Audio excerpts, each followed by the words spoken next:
Welcome,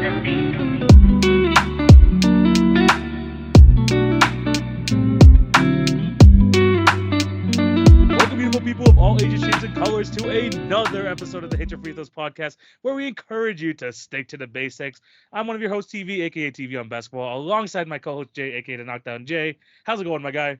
TV is going well, man. I'm enjoying basketball season, bro. Yes, 100%. The in-season tournament started. We might talk a bit about that a little bit later.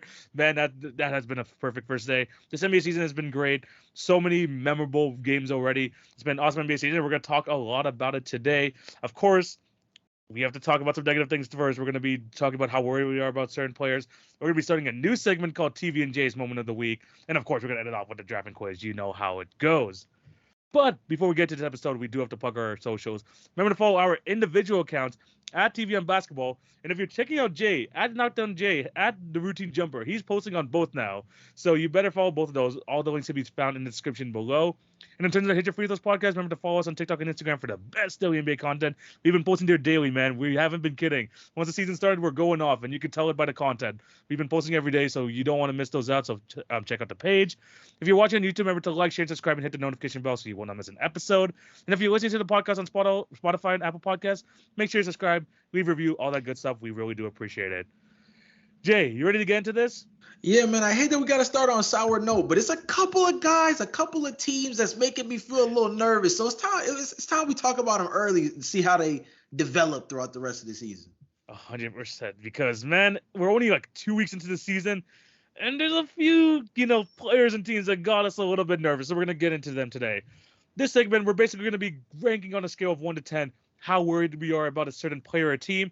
And of course, let us know what you guys think down below. If we're overreacting, underreacting, all that good stuff, let us know.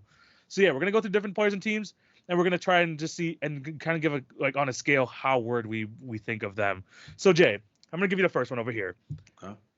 The Memphis Grizzlies. 1-6 right now to start the year. They just got their first win. Their first win over the Portland Trailblazers, albeit it was a 2-point win. But Jay, on a scale of 1 to 10, how worried you are about this Memphis Grizzlies team?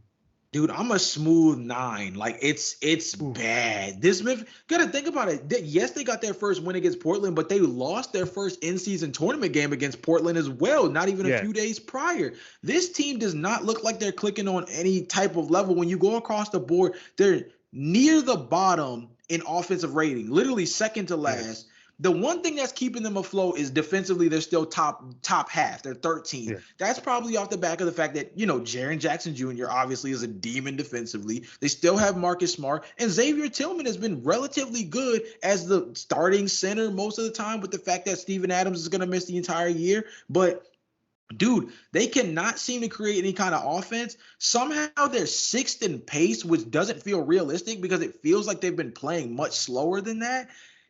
There's a lot of pressure on Desmond Bane to be an offensive coordinator for this team, and I hate it for him because I think he has the skill set to be a high-volume scorer, but I think this is just a little too big of a load to shoulder for him. And Jaren Jackson Jr., he's been good offensively, but this is the type of start that proves that Jaren Jackson Jr. suits best as a number 2. Right, on a good team. And I think that's the main thing right now. I'm very worried about the Memphis Grizzlies because a 1-6 start is tough as it is, but then Ja Morant also is going to be coming back after 25 games. But how long does it take for him to ramp up? Can he be able to get back in the mix? How far down the standings will they be in the Western Conference? Like, there's a lot to look at with this season for Memphis, and this is not the kind of start you want with all the moves they had in the offseason and a lot of the troubles they're having with Ja Morant off the floor. Yeah. And, speaking of the guy who I'm the guy who was hyping them up this entire offseason, this whole preseason podcast.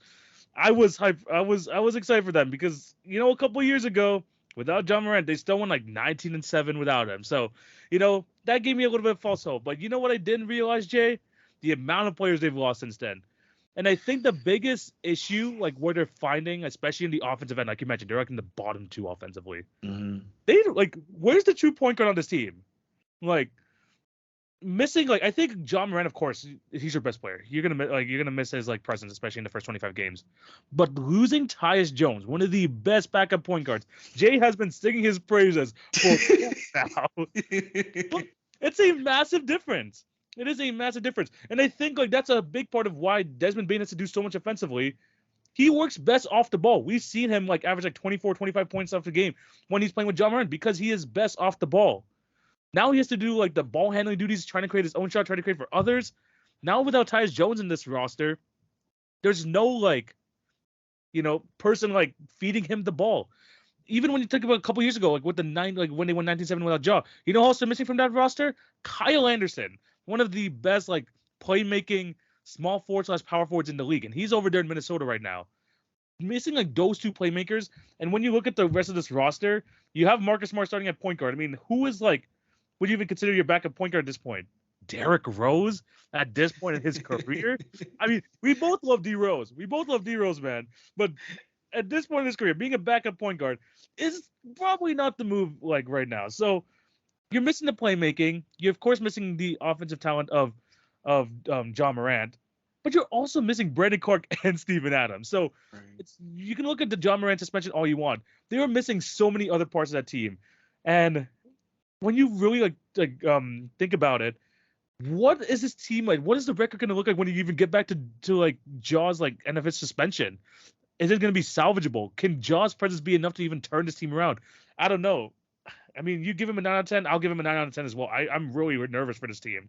And it's funny because the easy way to knock this thing down is John Morant returning, right? Even when you look at some of the easy stats, right? One of the main things that's important is they're fourth worst in 2-point attempts and they're third worst in free throw attempts. That strictly is off their inability to put pressure on the rim. They don't really have anybody that's driving. And Jaren Jackson Jr. has kind of been settling more for threes lately. He actually is pretty high up there. He's actually been floating further away from the basket. He's shooting nearly 5.5 3-point attempts per game.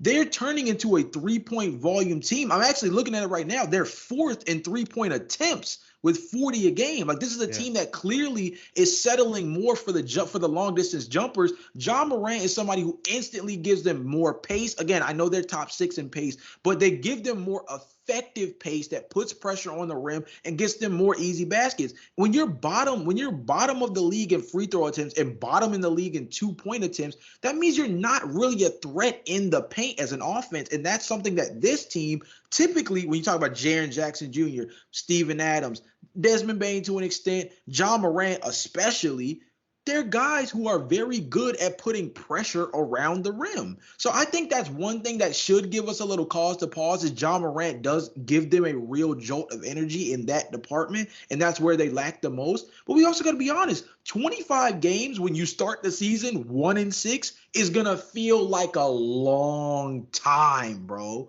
That's going to feel like a really long stretch. And don't get me wrong, 25 games is a good portion of the season, even with it being an 82-game season. But he's going to be missing a lot of important basketball in terms of them being able to ramp up. And it's going to be interesting to see how he comes back as well. Do you think the Memphis Grizzlies, like, is their play-in / playoff chances, like, getting really diminished right now? Because like I mentioned earlier, if this team, like, say if we get to, like, John Morant's back in December 23rd, by the way. This is right before Christmas, right before the new year. If they're like 7-18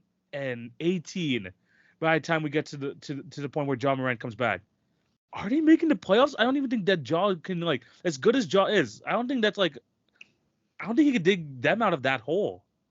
Well, I think I agree with you on that front because of the fact that this isn't the same team they've had before. This is clearly an indication that at the end of the day, I think all those years, man, I hate to say this because I'm giving Kendrick Perkins credit somewhere, but all these years where we look back at John Morant and from the perspective of guys like Kendrick Perkins, giving John Morant MVP praise, right?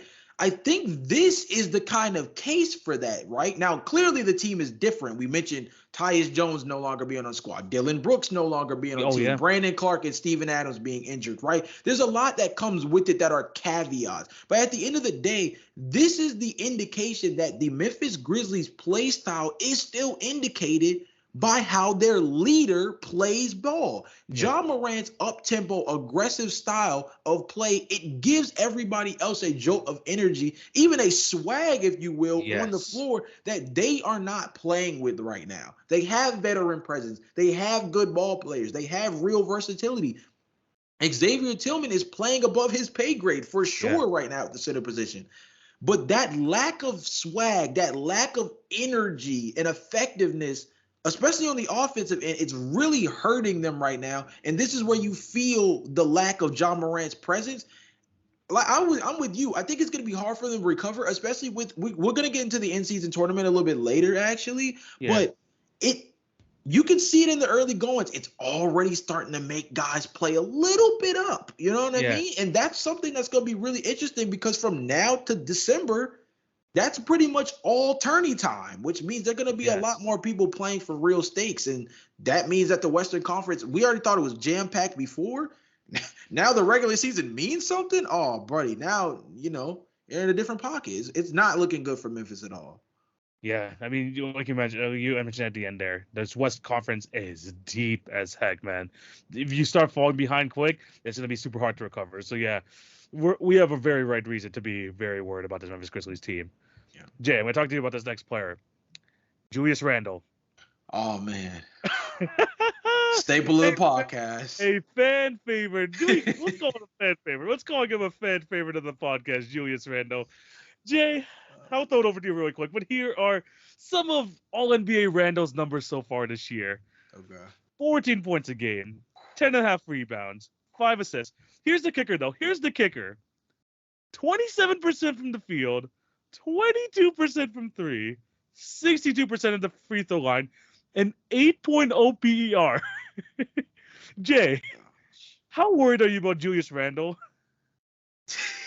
Okay, this deserves a 10 out of 10. And this is because Julius Randle continues to give us the every other season. And TV, It's only right. It's only right. If you even go back, just check. Everybody, go on the basketballreference.com right now. Type in Julius Randle's name and go down to the regular season per game stats. And from the minute you get to New York, it's 2019-2020, not an all-star. 2020 to 2021, all-star season. 2021 to 2022, not an all-star. Then last season, all-star season. So it's only right on cue that once again, Julius Randle falls from grace. And here we are. And TV, it's really important to note some of the shooting splits that you mentioned. Like, bro, I know it's 6 games, bro. I get it that it's 6 games, but 27% is not just the worst of his career. It's nearly 8% worse than his rookie season where he only played 1 game. Jay, I'm gonna give you this stuff before you continue. Through the first 6 games, we haven't seen this bad of a shooting percentage since the year 1959. Oh my lord! Since the year 1959. That's insane to think of. Like, that's an insane stat by itself when you think about the history of terrible starts. Like, we've had Anthony Bennett come through this league. And Julius Randle is out here putting up worse statistics coming off of an all-NBA caliber season. And it's across the board, like you mentioned beforehand, 22.5% from three on 6.7 attempts. Terrible splits. Even his true shooting percentage, it's like when you look across the board, there's nothing that you feel confident about when it comes to Julius Randle right now. And that's not good because let's be real. We love Jalen Brunson as a player, but Julius Randle is the one that I think actually raises the ceiling for this team because I think we know what Jalen Brunson is, right? I feel like to a certain extent, we kind of have a good understanding of what a lot of the guys on the New York Knicks are, right? Dante DiVincenzo, Josh Hart, Quentin Grimes, Emmanuel Quickly. Like, I feel like we have a decent understanding of who they are. I think the only enigma still on this team is still RJ Barrett to an extent. But he's been good this year. And I was just about to say, but even he's playing well this year. So the outlier, the guy that makes you wonder how good can the Knicks really be, is Julius Randle. And here we are once again questioning whether or not he's a real all-NBA player. So again, I'm going 10 out of 10. Mainly because if this is supposed to be on track with the pattern that's been set, this is going to be a bad year for Julius Randle and the New York Knicks, bro. Oh, okay. Oh my gosh. Man. It's been a while, Jay. It's been a while since we had enough like Julius Randle slander on this podcast. I feel like it's been too long. But I'm not gonna go fully 10 because it can only go up from here. It can only go up. There's no way it can get worse than what it is right now. Like I mentioned, you have to imagine the landscape of the NBA in the freaking 50s. They were throwing up floaters from anywhere. They couldn't dribble the ball. The fact that Julius Randle is averaging 27% from the field is god awful. And the thing is, like, you're getting a great year from Jalen Brunson. Emmanuel quickly, another 6-man of the year kind of campaign that he's going on right now. RJ Barrett's having probably the best year of his career. 45% from the field, 43% from three. And I feel like the fact that Julius Randle is still getting this many shot attempts, trying to force his game in these games, you're just taking away from the others. And I hate it because RJ Barrett came off a great Canada basketball campaign over the summer. He's looking like a better player now, and the only reason he's not better is because Julius Randle is taking like more opportunities away from him. Like that's the reason I would give it a 9 out of 10 just because again it can't get much worse than this. I think the only place to go is up, but you could see it in his effort. You see him like I think if you remember the Bucks game, he like couldn't get the ball from Jalen Brunson. Jalen Brunson missed a shot. You could see him pouting that he didn't get the ball. He didn't run back in the Buck on easy fast break opportunity. This is affecting his effort now. This is like his bad performance is affecting his effort and is affecting the rest of his team. That's why the Knicks, who is supposed to be a playoff lock to many people, are starting out the season 2-4. So, yeah, I'm not gonna go much. I'm not gonna go that much lower. I'm gonna give it a 9 out of 10. That's how worried I'm about Julius Randle. But we expected this, like you said, like the on and off seasons. We knew that it wasn't gonna get as great as last season. But this is just awful. I have like seeing some of the Knicks games. I haven't seen like this bad basketball for someone who's getting this many shot attempts to start off the year. He needs to wake up, man. He needs to wake up because this Knicks team is better than this. You're finally getting a good RJ Barrett. You have to be better than this, man. This is horrible. It's hard to find a worse start for a star than what Julius Randle is right now. And I think that last point is the most important point, which makes it where now I'm going to rebuttal this in a way that I send it back to you, TV. We have to ask the infamous every other season question. Is Julius Randle on the trade block? For what now? That's the thing. Like, for what? Of course, this is the issue. This is the issue with Julius Randle. It's always based off of what have you done for me lately. And unfortunately, you would look at the context right now and you would say Julius Randle is a lost cause. He's not a high commodity. You'd be lucky to get a first round pick from him. But then you have the backdrop of the context that says this man just came off an all NBA season. He's struggling in the early going, but if he catches his bearings, could he be a dangerous threat on X team, right? So we always have this weird pendulum swinging back and forth in one direction saying, man, Julius Randle might be the secondary savior for the New York Knicks in terms of their playoff hopes. And on the other end, we're thinking of Julius Randle on the same level as a lot of people treated Tobias Harris for seasons, right? As the overpaid, underwhelming wing that the team is always going to be able to overperform without if they're able to get the right compensation for him. And that's the weird thing. I mean, do you think there's a reality that Julius Randle gets traded this season? And if so, where would you even suggest? I have no like explanation for where he's going to get sent, but if the Knicks can get something out of him at this point, because clearly it's just like not working with the amount of like ball handlers that are on this team, and we're going to go to another power forward who's having a slow start very shortly. But again, like you mentioned, like we're at that point where it's like Julius Randle's trade value is on the floor. We don't know what we can get from him, but if you can trade him, we've seen enough years where it's like you can't really like rely on this season to season. So if you can get a solid trade package back, I would. I just don't see it. Before we move on to the next player, though, I did want to like pull out the stat. We talked about the shooting split and stuff, but you know what's almost as bad? 5 assists a game looks fine. In the last 5 games, he's had 3 turnovers as well per game. So he's not like he's like it's bad all around for Julius Randle, man. It's super bad all around. Any other things you want to say before we move on? I mean, it's only right that we end up cooking Julius Randle sometime in the early going of the season. It's just an alley-oop that he gave it to us this soon, though. 6 games in, and we're wondering whether or not the All-NBA season was a fluke. But we've seen this movie before, so I guess maybe we shouldn't be shocked. We should not be shocked. All right, next player. Jay, how worried are you about Austin Reeves? I mean, he got penciled in this year to be the third guy behind Anthony Davis and LeBron James.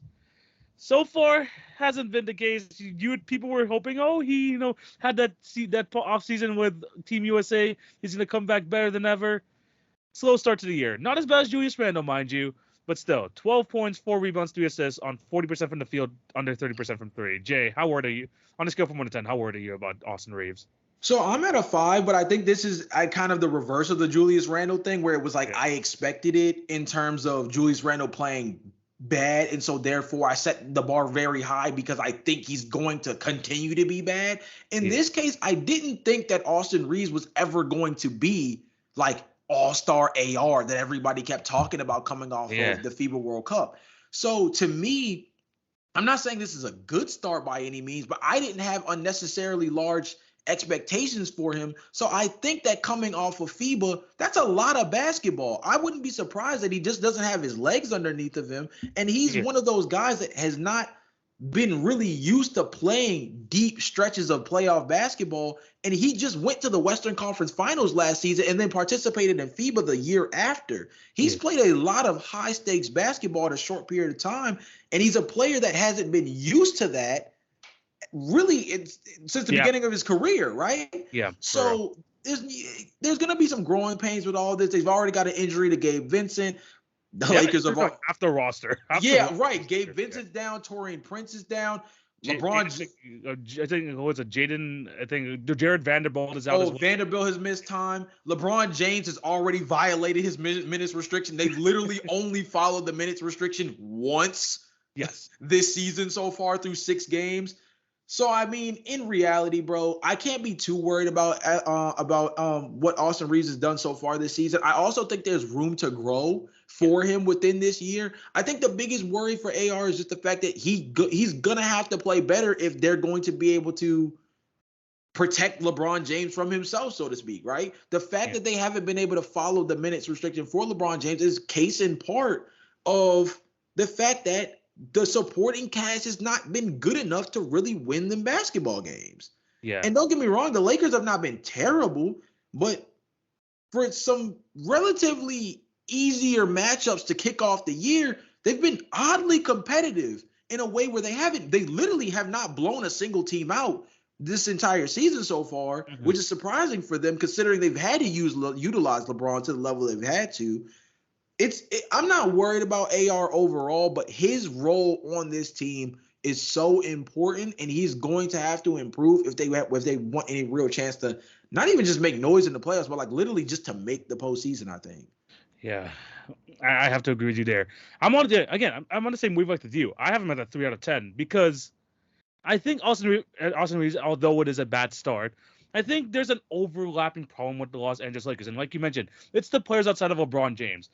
LeBron James, so far this season, like you mentioned, we talked about this basically every single episode, but he hasn't followed his minutes restriction only once this year. He's averaging 36 minutes a game this year. So the fact that they're 3-3 right now, he's had to break that immediately, kind of tells you what the state of the rest of his team is. Because although Anthony Davis is having a good season, although you're getting a good production from D'Angelo Russell as well, the fact that you still need LeBron to play all those minutes kind of tells you the whole story, because the other guys and the Orlando Magic game is a perfect example of this. The minute LeBron James comes out the court, the whole thing falls apart. They lose by 20 to the Orlando Magic, and that's all because of that stretch in the beginning of the game where you take LeBron out, immediate 12-0 run. and that's kind of what the Lakers are at the moment. Anthony Davis, we talked about in a previous episode. He cannot be a number one. D'Angelo Russell, even though he's having a great season, he is doing it not off the back maybe, but with the help of LeBron James. LeBron James needs to be on this court for this team to succeed. And with this whole minutes restriction they want to keep him at, it's not going to be possible. So, yes, Austin Reeves is having a slow start, and I'm not going to deny that. But there's an overlying problem with this Los Angeles Lakers team, and that's you cannot trust these guys to carry you through a game, let alone a season, without LeBron James on the court. That's going to provide problems. So it's not just Austin Reeves that has to get better. Anthony Davis has to be more aggressive, needs to play better with LeBron on the bench. D'Angelo Russell has to keep up that momentum with LeBron on the bench. LeBron should be having him play 36 minutes per game, almost turning 39 next month for this team to even have a chance of making the playoffs. It shouldn't happen. Austin Reeves needs to play better, but again, it's an overlying problem with the Lakers. And I mean, just to build off the overlying problem issue, let's talk about the two biggest issues outside of just LeBron James playing too much for the fact that he's about to be 39, like you mentioned. Yeah. Number one is what we talked about a little bit earlier, the injuries thing, right? Taurean Prince, Rui Hachimura has missed time as well, which has led to Cam Reddish getting a lot more time. And we know that he's been a reclamation project. Gabe Vincent recently has missed time. If you go down the list, there have been a handful of guys that have not played at all or have not played much so far this season. Like you mentioned, Jackson Hayes is another one that has also missed time. That's number one. Is injury concerns already to their already lackluster group, so to speak? We were a little bit more hype about their supporting cast in the offseason from a fit perspective, but we always understood that their team was not necessarily deep. We just understood that in terms of their fit around LeBron James and Anthony Davis, it was more optimal, right? So these guys being injured, it puts a lot more pressure on guys like LeBron James and Anthony Davis to play better because they were supposed to fit as coexistence next to those guys. Now, those guys are becoming more dependent on the health of their supporting cast as opposed to the other way around, which is what we're typically used to. That's number one. Number two is TV. You're not going to be a good team when you're like bottom of the league, literally second to last in 3-point percentage at just under 30% from beyond the arc. Not even 10 threes a game either. Not even 10 threes a game either. That's my point. Like, that's one of those things that's easily going to hurt you. So the depth is hurting you because the guys are not available, which you can't really overcome that necessarily. Guys are going to get injured. You just hate that it's this early in the year. Or maybe you like that it's this early in the year so that you can kind of shake some of the things off early. But on the flip side, if this team isn't going to be able to hit the three ball, bro, it's going to be tough hanging with anybody because that's what the Western Conference lives and dies by is up-tempo offense and 3-point barrages. And this LA Lakers team doesn't have either because they're second to last in terms of 3-point shooting, and they're literally middle of the pack in terms of pace of play. That is a recipe to be mid at best in the Western Conference. You are 100% right. Again, at least with the 3-point shooting, yes, Austin Reeves needs to help out there because he was a near 40% 3-point shooter last year, so he needs to get back to that level for sure. Yeah. But he needs to be improved. We both understand that, but this Lakers team have to get healthy, and they need to provide help to their stars because they need those guys to play a lot more, and they need to get wins in order for LeBron and Anthony Davis to not get overtaxed because you know about their injury issues, you know about the age issues. Hopefully they can turn things around. It's still early in the year, but yeah, they definitely need to be better. Last guy for this topic, and I'm taking it over here to Toronto because Pascal Siakam, although the Raptors have been a fun watch this year, Scotty Barnes, we talked about, has been absolutely phenomenal. We've said this on multiple occasions. But Siakam is kind of falling a little bit to the wayside over there in Toronto. Not really fighting into Darko's system. So far, averaging this year 15 points, 6 rebounds, 4 assists on 41% from the field, 33% from 3. Jay, how worried are you about Pascal Siakam on a scale from 1 to 10? I'm going to be honest, I'm only at like a 4, to be honest, when it comes to Pascal. I wouldn't worry about Pascal at all so far this season. He's played relatively well. He's got 2 20-plus point games. He's at 17. What's he at, like 15, 16 points per game right now so far in the season? When you think about Pascal overall, you have to be realistic and look at what this Toronto Raptors team is trying to do in proxy, right? They're embracing OG Anunoby. Darko has lauded about Scotty Barnes through the first 6 to 7 games so far. Literally has sang his praise through the opening portion of this league season. And it's because of the fact that this is the transition that the Toronto Raptors need, right? If you're going to pivot, you have to pivot all the way or not at all. And in this sense, Pascal Siakam, unfortunately, is the next guy on the trading block. And TV, we had this conversation in the offseason. When we watch Fred VanVleet walk out the door for nothing, you had to start having a conversation about what was going to happen with Pascal Siakam and what was going to happen with OG Anunoby. Well, Pascal Siakam was in contract conversations with the Toronto front office, and they couldn't come to an agreement. Siakam seems to want to stay, but Toronto seems to be wondering what he wants to stay for. Now, us, as NBA fans, if you want to look into the deep money aspect of it, we understand that financially he's more likely to get more money through Supermax extension if he stays with the Toronto Raptors, veteran extension rules and all that great stuff that helps him out by staying with the team that drafted him. But we also understand that the Toronto Raptors are in a perfect position opportunity-wise to take the next step in giving the keys to Scottie Barnes. And he's already opened up this season looking capable of taking that reign over. Yeah. So I don't think this is necessarily about Pascal Siakam falling off as an all-NBA caliber player. I think this is us getting a better understanding of what it is, the path the Toronto Raptors want to take is. Now, they have to have the balls enough to take the next big step, which is to move off from another all-NBA caliber player who wants to stay in Toronto but doesn't fit what's best for the team. They had to do this before with DeMar DeRozan. They gave up on Kyle Lowry on the back end of that. May have gave up on him a year too early, which might have worked in their favor. Depends on how you view it. Now, Pascal Siakam, homegrown product again, might be the next one on the chopping block they're going to have to make a tough decision on. But I think if you look at the way Scottie Barnes is playing, you've got the entire story right there. Yeah, you are. You're right there. I'm a bit more worried about Pascal than you are. I'm at a 7 out of 10. And look, we've seen, as a Raptor fan, just personally, we've seen Siakam go on these slumps like multiple times in the season. Like we've seen him like coming off of injury, starting off a season. He usually starts off slow. My worry is not about his ability. I know that Siakam could get back to an all-NBA level. I think he could still become an all-star level player. I think he is still that in this league. I just don't think it's going to be in Darko's system. It's not going to be on this Toronto Raptor team anymore. Pascal Siakam, what he does just overlaps with too many players in the team, and what the Raptors need from in that fifth position, he can't provide.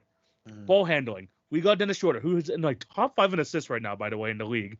He's been a great point guard for this team. Scottie Barnes, being the ball handler from the wing, he's been fantastic. OG Anunoby, great catch and shoot player, can defend the team's best player. He's been fantastic in that role this year.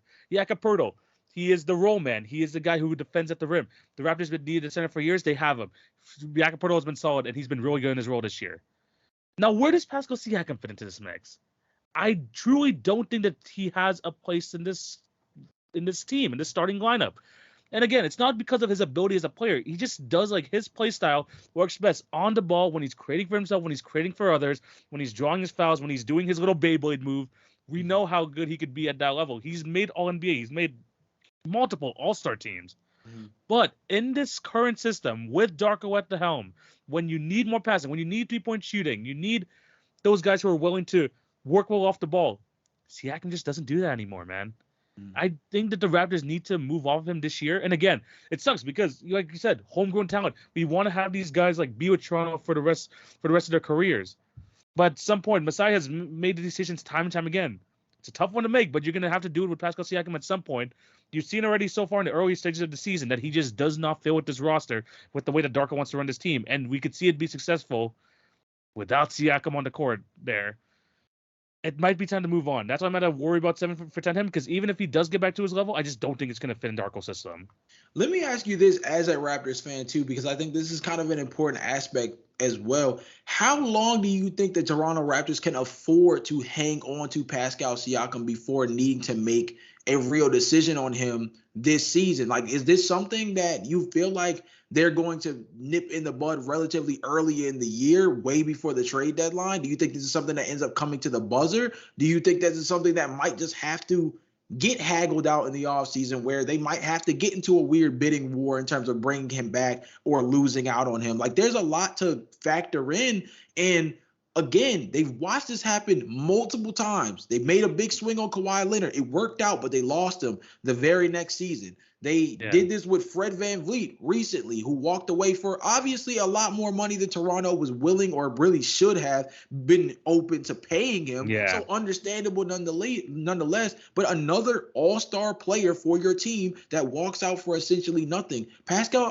Siakam, and to a lesser extent, also OG Anunoby, both have the opportunity to do that this offseason. So making big boy decisions before the trade deadline seems important, but to you, what do you think the actual likelihood of them pulling the trigger on stuff like that is? Well, I will say this first. I thought the Siakam Barnes thing could work out. It's just the emergence of Dennis Schroeder at point guard and how great he has been this year kind of has put a dent into that.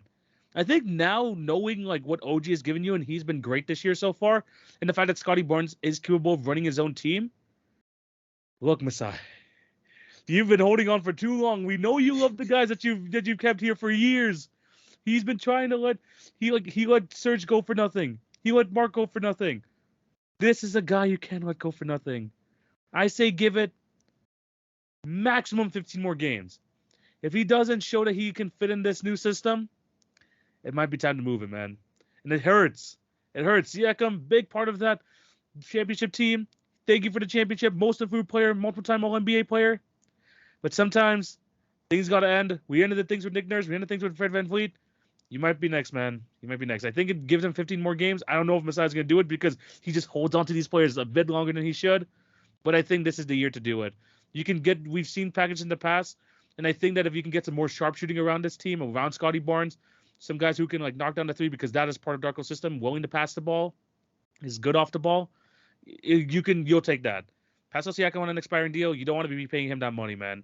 Especially because like, you have Scotty Barnes coming up as well. So I would say give it 50 more games. I don't know if I can trust Masai to do that, though. All great points. I mean, at the end of the day, I think Masai is in a really interesting situation. And like you mentioned beforehand, he has a history of this now, having to make tough calls like this. And we've seen him not pull the trigger. So as a Raptors fan sitting front and center, it is interesting to get your perspective because the feeling is that it's going to happen again. But the reality is this is one of those players they really can't allow it to happen again too. So it'll be interesting to see what happens. Yeah, I'm interested to see what happens. We might have to do a podcast around the type of trade packages we can see for Pascal Siakam because he could fit on a lot of teams. I think a lot of teams could use a guy like Pascal Siakam for sure.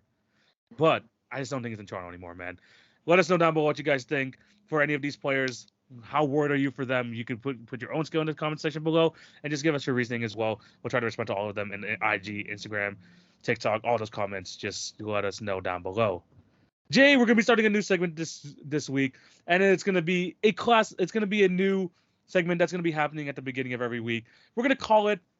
We're gonna give each other each a moment of the week. We're gonna call this TV and Jay's moment of the week. We're gonna bring up one topic that we want to talk about that happened within the week, and we're gonna try and just like do a quick segment on it. Jay, out of all the things that happened this past week, it was a crazy week in basketball. What would you consider to be? What is your moment of the week? What is your spotlight here? Yeah, so my moment of the week is actually something I highlighted earlier in the podcast, which was the opening to the NBA in-season tournament. This is something that we talked about in the offseason. I told you I didn't really care about it. I wasn't really sure what the impact was going to be. TV, from my vantage point, last Friday was a perfect way to kick off the in-season tournament if you're somebody that did not believe in it. If you're somebody that did not believe in it, this is crow that you have to eat because it was a perfect way to jump out for something that many were in fear of wasn't going to have enough incentive to make players play harder, right? If you look at the lineup for this, it was 7 games played in total. 5 of those games ended in games that were 5-point deficits or less. There was one game that went to overtime. There was the Warriors versus Thunder game. Mind you, Shai Gilgeous-Alexander didn't even play. Chet Holmgren had himself a field day, but Steph Curry wins the game with a layup with 0.2 seconds left. And the score was 141 to 139. Yeah. Like, that is one hell of a way to start out the tournament. And I think that, I mean, Dame Lillard mentioned it when they finished off the Knicks. The idea that, like, you could tell that something was different. You don't really know what the heck it is because everybody's experiencing it at the same time, but you can tell that something's going on differently with the in-season tournament. And whether you like it or hate it, it clearly is subconsciously helping the competition on the floor. I don't know how long this is going to last. It'll be intriguing to see how important these games get the further we get into group play. Unfortunately, these games don't necessarily block off things like back-to-backs for these teams, but nonetheless, first day of NBA in-season tournament, I'm interested. It's been a big W so far for the in-season tournament. This has been great. And what the NBA has done really well with the in-season tournament is making it feel special. The courts, the jerseys, the commercials. This feels like a big deal. I watched some of these games. I don't think any of these players, like any of these commentators, mentioned the regular season. They were treating this in-season tournament like a separate entity away from it. Like they're making it like a big deal. And honestly, I'm all for it. We've seen this, like I talked about the soccer aspect in the past. We have the FA, like if you look at just England in general, they have the FA Cup, they have the Champions League, they have the Premier League season. They have all these things going on, but they all feel special in their own way. The NBA. It's like there's something here with the in-season tournament. And like you mentioned, it could be subconscious. Maybe it's like you see this new court, you see these jerseys, you like feel the atmosphere. It's like, you know what? This feels like a big deal. Steph Curry after the win was like, man, one to go. Let's head over to Vegas. He's referring to the finals that's going to be happening in Vegas in December. If you can get this type of commitment from someone like a Steph Curry, and that can translate to the rest of the players, the rest of the league. Mixed in with the fact that there's going to be some money incentive bonus for the winning team, and the coaches get a bonus. You know those coaches are not making like crazy amounts of money like these players. This is going to help them quite a bit. So, you know what?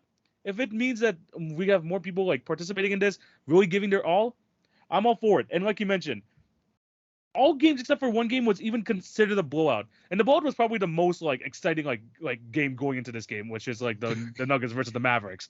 But either way, all of these games were fantastic. There's like storylines that came out of every single one of these games. The courts, again, they're hit or miss. They're kind of hard to watch on TV. I think the Thunder had the best court overall. I think the Thunder had the best court to me, but it was rough. Yeah. The jersey selections are rough. Definitely some 2K creative player stuff going on, but like you said, I think they did their best to try to make it a spectacle. And whether you're a fan of how it happened, you can tell that the effort is there. And I think that's important if you want to make this something that we're supposed to care about. Yeah, 100%. This is gonna happen starting. I mean, there's no games tomorrow. Like I think we mentioned this before we talked about it before the podcast. No games tomorrow, so then the in-season tournament's not happening tomorrow. But Friday this week, and then after that, Tuesdays and Fridays every week, they're gonna be having the in-season tournament. After that first day, it's making me want to watch, like, be more intent, like more focused on these games. So they're doing a good job so far. They have me in. Let's see if they can like keep this going and keep that intensity up. My moment of the week. We can't go on a podcast. I mean, ESPN and like all these guys can't avoid it. We're not avoiding this. Victor Wembanyama is having himself an absolutely crazy season. I'm going to look at one specific game, Jay. The Phoenix Suns, Devin Booker's return. You have Victor Wembanyama go absolutely off in his 5th ever game, going for 38 and 10. 38 and 10, 2 blocks. This was a massive performance from Victor Wembanyama, hitting 2 clutch shots in the last minute. Jay, we know the hype is there, but there's a reason for the hype. Victor Wembanyama is him. That last game against the Toronto Raptors, yes, they gave up a 22-point lead, but 5 blocks. He freaking did a snatch block in OG Anunoby without even jumping, for goodness sake. Victor Wembanyama is special, and he's showing very early on that he, if given the opportunity, he could be the generational player that everyone thinks that he could be. Yeah, man. I mean, he's just been insane. I saw a stat the other day that said that he's the first player to get 100 points and 10 blocks in his first 5 initial starts since 1992 with Shaquille O'Neal. That's insane company to be in this early on. You talk about the fact that he's also just been one of the better two-way players in the NBA early on. Like you mentioned beforehand, 5 blocks in this past game against the Toronto Raptors. Been an absolute SWAT machine so far throughout this season. I think he's actually second in the NBA in blocks behind only Anthony Davis so far this year. And one crazy stat I also saw is that he's got like a usage percentage of like 30+%. I think where he ranks, dude, where he ranks as in terms of usage amongst rookies across NBA history I think is only behind two players, and one of them is rookie Luka Doncic. Think about rookie Luka Doncic, who we were once comparing the play style, and I think we still compare him to this day to the play style of Houston Rockets James Harden. That's a ton of on-ball reps. Victor Wembanyama is not getting on-ball creation reps to the degree of guys like Luka Doncic. That's insane to think about. I think the number one guy was Ben Gordon, actually, which his rookie year was the Sixth Man of the Year, Sixth Man right? of the year, yeah. So you think about the likelihood of a big man having that much control offensively, or at least that much impact offensively, without being on the ball nearly as much as the only other two guys above him in the standings in terms of usage percentage as rookies are both high usage guards. That's crazy to think about in terms of how effective he's been so far this year. And don't get me wrong, he doesn't have the greatest plus minus, but he's not supposed to as a rookie. But he's learning a lot. You can see that he's playing up to the competition. And something else that I think is really important is Victor Wembanyama's presence alone has the San Antonio Spurs playing some really good basketball, bro. And that's seeing the San Antonio Spurs just being competitive again. It's great. Man, it's great to see. Yeah. Man, they're not giving him the ball enough, too. I don't know about you, but I feel like he's not getting the ball enough. It feels like a mismatch every single time. They need another point guard next to him. I think that's the one thing that's missing from the Spurs team. Trey Jones has been a good backup, but I think that's the best he's going to get, being a good backup. If they can get another point guard next to Wemby to, like, feed him the ball, get him into right positions, it's a mismatch every time with this guy, man. Hitting the threes, dunking over anybody. He has, like, there was one play against the Raptors yesterday where he took 2 steps from the 3-point line into inside the free throw line and just dunked it like crazy. Like, I don't know, man. Even like the defensive positioning. This guy could start off in the paint. There was like a picture, I think it was like No Context NBA, where he had 1 foot inside the paint. OG was about to, like, he was starting his shooting motion for the 3, and he somehow blocked that shot. Like, it's absolutely insane. You can't pump fake this man because he has the recovery ability. It's just a joy to watch. They just need to put him in better positions, get a better team around him. Wemby's a special player. He just needs to stay healthy, and I hope he stays healthy because I have a ticket to the freaking Spurs game in February. If he can stay healthy to then, I need to see this man live. I just have to. But yeah, those are our moments of the week. Man, it's been a good start to the NBA season. I'm glad that we have like a lot of positive things to say. Even though we started off this podcast negative, it's been there's a lot of positive things going on over here in the league. I know you'll love to see it. But yeah, moving on to the next topic, we've reached the final 2 topics of the show. We got the draft, we got the quiz, and of course we're starting off with the NBA draft. And I'm surprised we haven't done this one yet because people always like to give these nicknames, these monikers to players when they actually go off. You talk about Untuck Kyrie, Gang Sign John Wall, Game 6 Clay. But Jay, in this draft, we're going to try to build the best team of all of these guys, man. We're going to build a starting 5 of weirdly specific mythological NBA players. So we're not drafting the Michael Jordans and the LeBron Jameses. You might see a bubble TJ Warren make an appearance. Who knows? But these are the type of players that we're going to draft here today.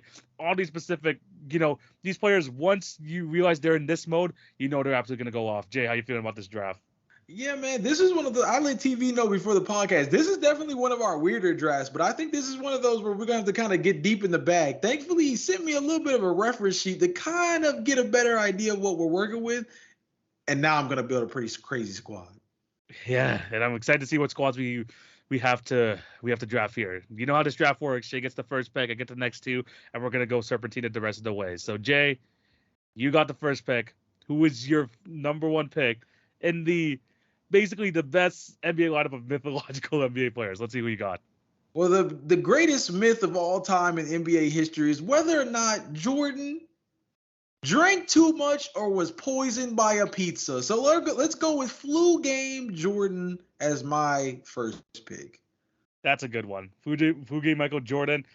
This guy was freaking dripping out Scottie Pippen at the end of the game, but he still put up one of the best performances of his career. I get 2 picks here. And like I mentioned, man, you're not going to hear some of these best players of all time from me. I have some guys that are better than freaking prime Michael Jordan. You know who one of those players are? Give me, I don't know, this is a tough one.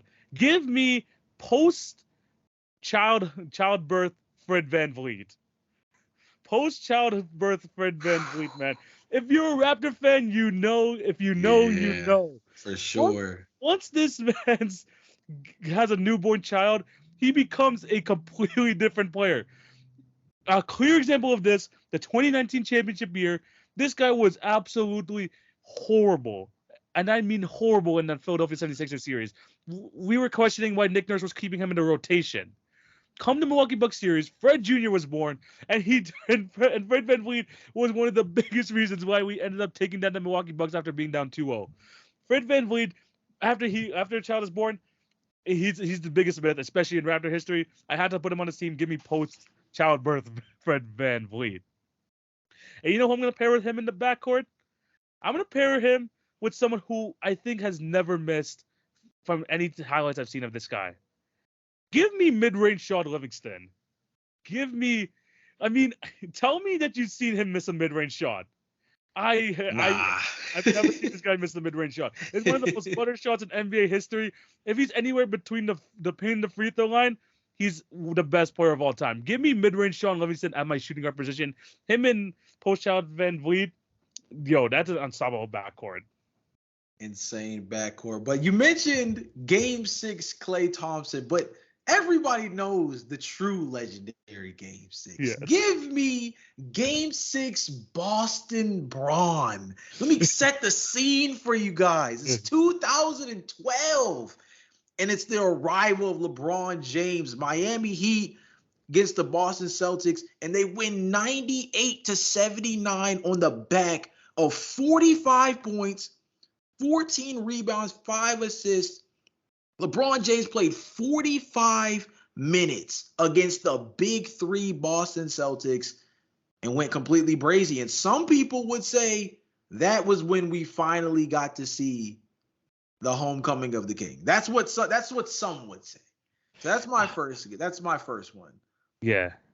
And then the next one I got to get a little funny with it.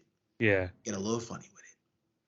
Give me Shanghai Sharks Jimmer Fredette. No, that's a good 60-point bucket, walking around China, just minding his business. Bam, dot your eye. Bam, dot your eye. Can't seem to miss anything. If you check Jimmer Fredette's statistics overseas, you would think that man was playing in a gym by himself.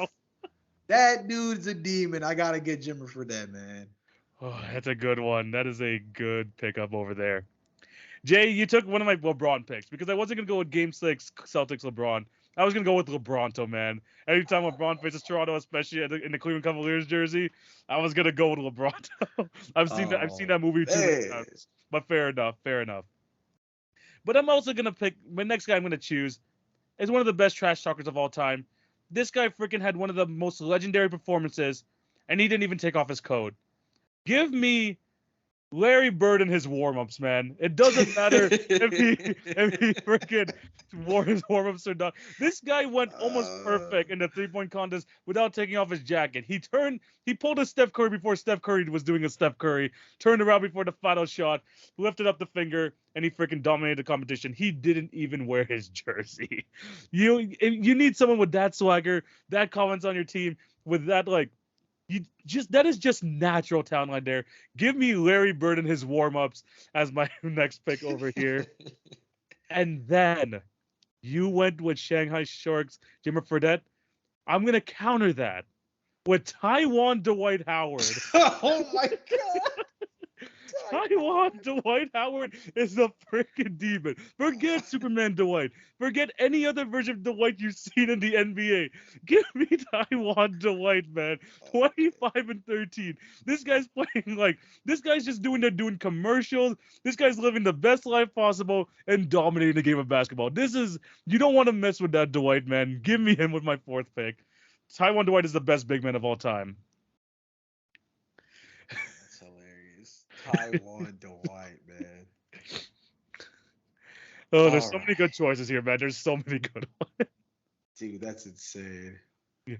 All right, man. I got two more picks left. I'm going to try to make them count as well as I can. So the first one I'm gonna go with, oh man, it's funny because I really wanted to go with I'll use the funny one as my honorable mention because I can't let it not get brought up on the podcast. Yeah. But my next pick has got to be 13 points in 33 seconds, Tracy McGrady against the San Antonio Spurs. This is still one of the most craziest offensive creation stretches I think we've ever seen in NBA history. Not just the amount of points put up, but the way in which Tracy McGrady was able to do it against an elite defensive team. We've got an insane maniac in Bruce Bowen just scratching and clawing defensively as one of the most tenacious defenders in NBA history, especially at the guard position. 33-second Tracy McGrady is a demon.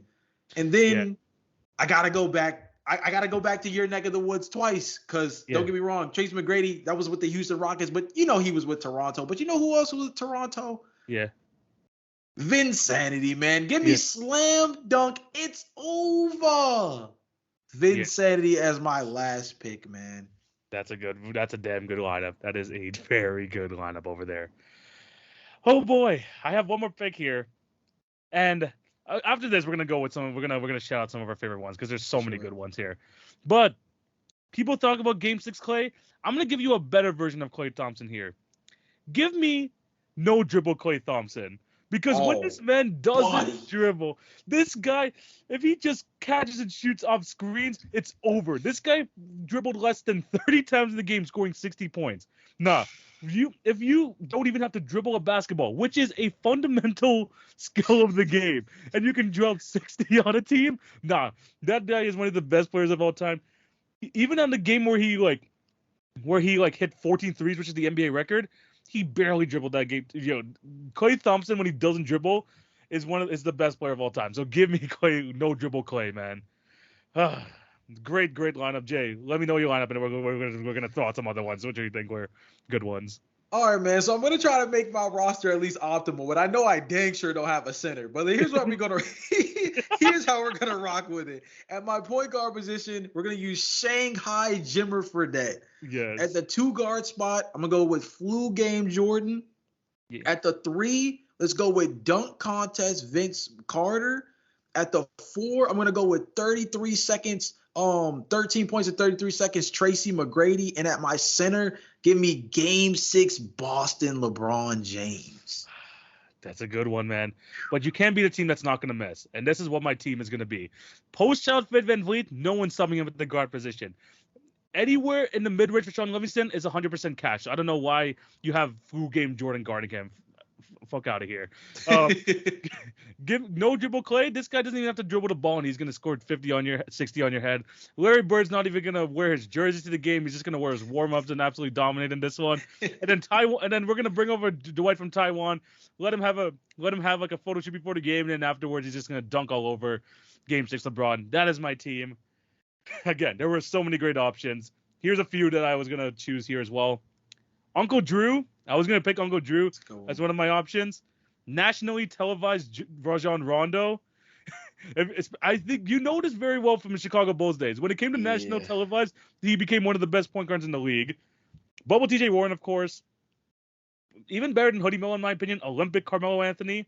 I'm going to add him to the playoff. Jimmy Butler, of course.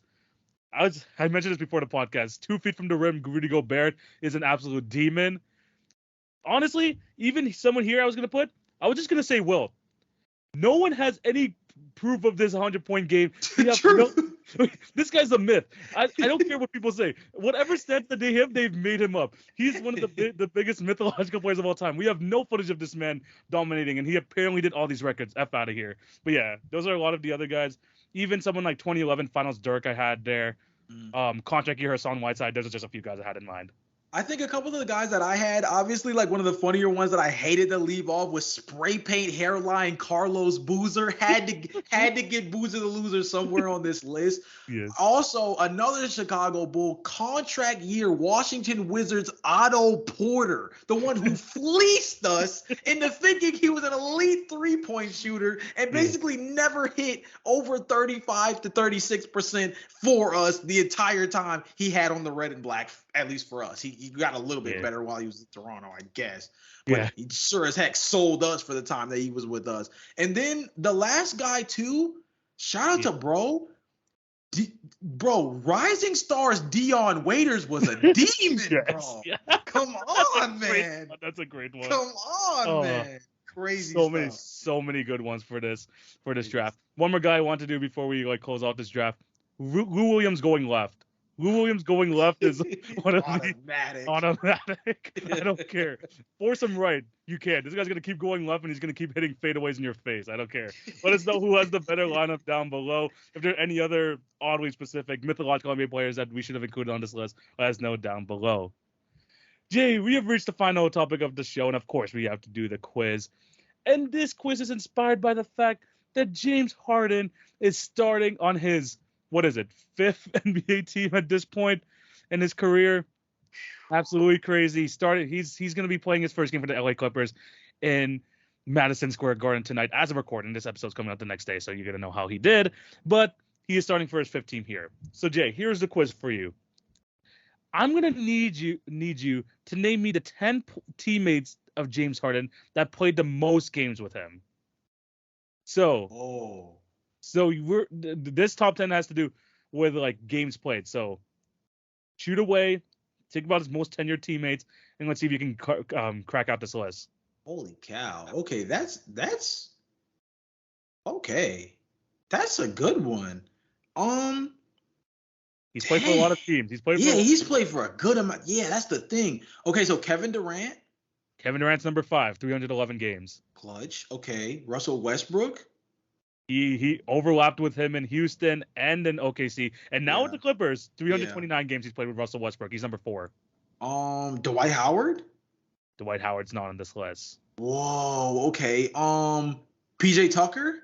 PJ Tucker, number 3, yes. Played with him in both Houston and with Philly, 335 games. He was number 3. And he's coming over in this trade too, so he's hanging out some more.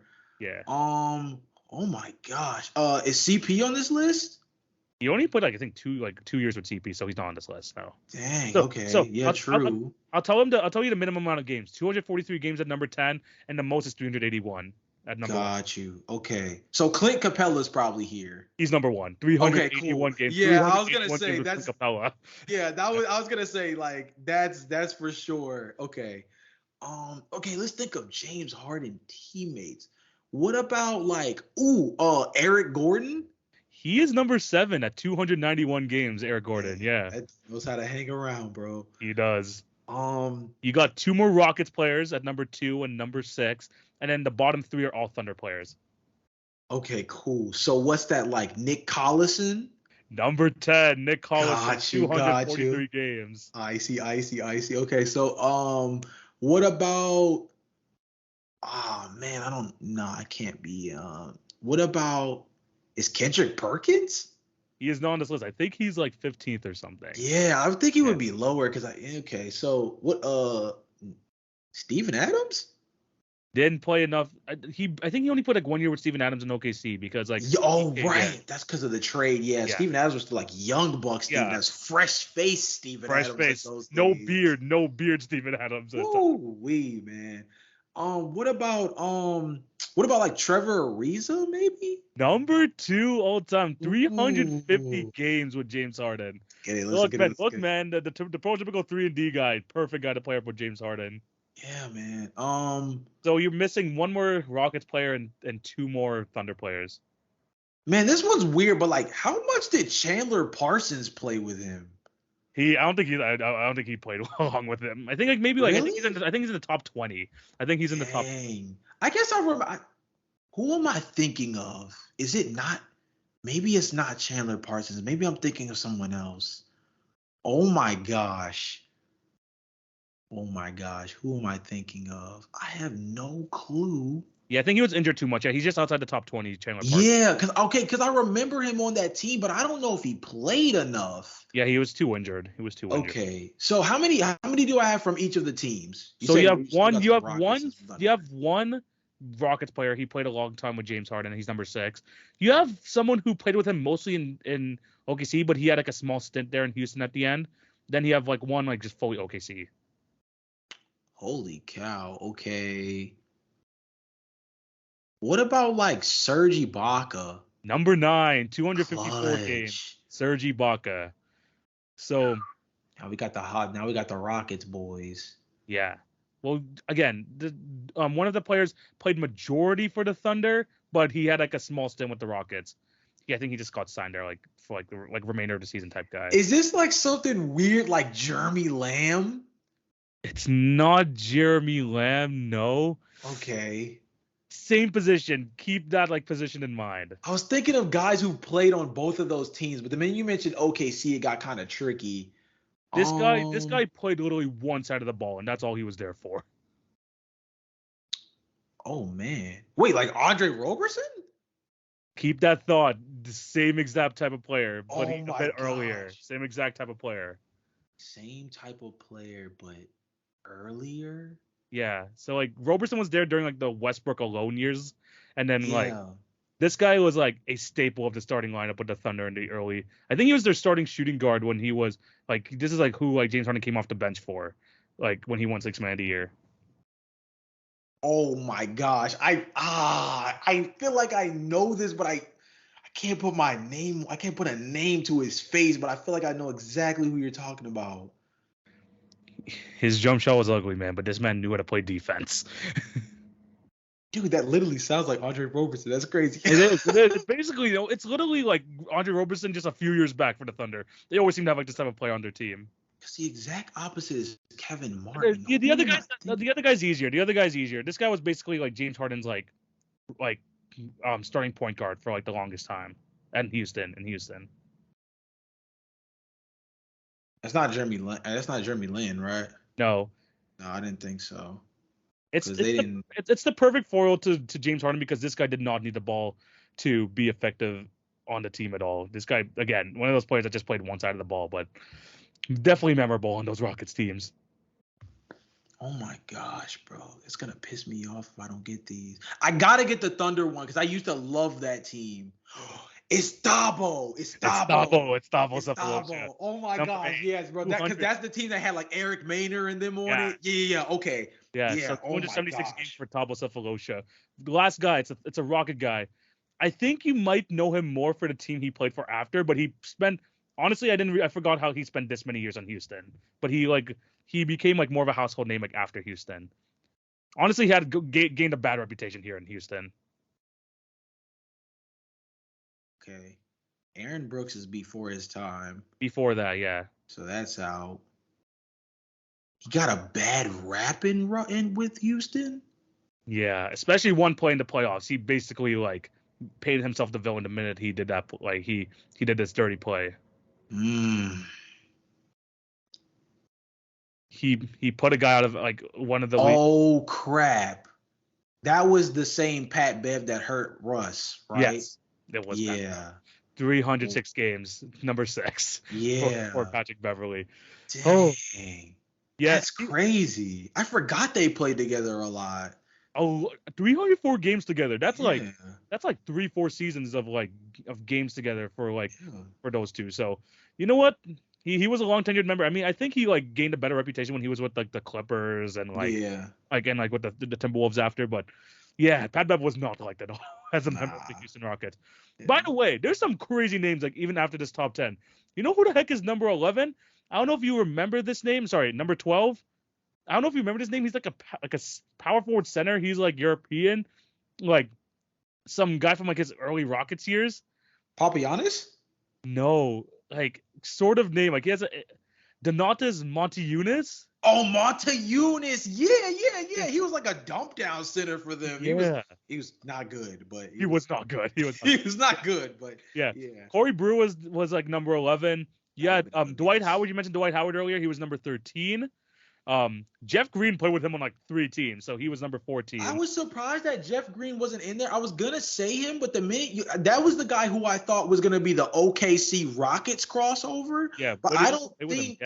He played with him in the Nets too. Yeah, that's crazy. Yeah, and I was gonna say in the Nets too, but the minute we started talking about like one side of the ball defenders, I was like, well, I'm not gonna disrespect Uncle Jeff like that. Like I wouldn't say he's a one side of the ball guy. So yeah. Yeah. Exactly. Then you got Terrence Jones there. You got Terrence Jones, classic Rockets name over there. That's a good one too.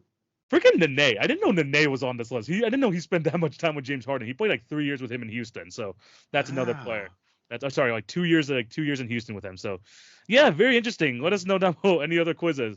Different type of quiz, but this one is really good. And it's a nice throwback because James Harden, again, has played for a lot of teams. And yeah, there's a lot of like players that have like overlapped with him. So let us know down below what other quizzes you want to see. Jay, we have reached another end of another fantastic episode. Thank you for watching and listening. What do you have to tell these beautiful people before we sign out? Hey man, we tell you guys every single week. We've been locked in, bro. We're getting to 2 times, 3 times a day posting on social media level right now, man. We are fully locked into the NBA season. It's only getting better with more content coming out soon. Obviously, as the NBA season continues to ramp up, it's gonna get even more exciting. And look, like I said earlier in the podcast, I'm slowly but surely becoming a fan of this whole in-season tournament thing. They don't got me yet. But right now, I'm pretty sold on what I'm seeing so far on the floor. So I'm pretty interested to see how the season continues. Obviously, we're giving you guys double episodes every single week as far as we, are able to. Yeah. And that means you guys can expect an episode later on this week as well. So I'm really excited. It's going to be another good episode as well. So, yeah, if you guys want to check those out, if you don't want to miss out on any of this content, again, check out the socials, @Hit Your Free Throws, TikTok and Instagram. Show love on the podcast on either the YouTube or Spotify or Apple Podcasts. And if you want to support our any personal pages, at the Knockdown J Routine Jumper, and it's for me, the TV on Basketball page. Show your love. All the links will be down below. Continue to show us love. We really do appreciate y'all. Hope you have a fantastic day. Take it easy. We're signing out. Peace.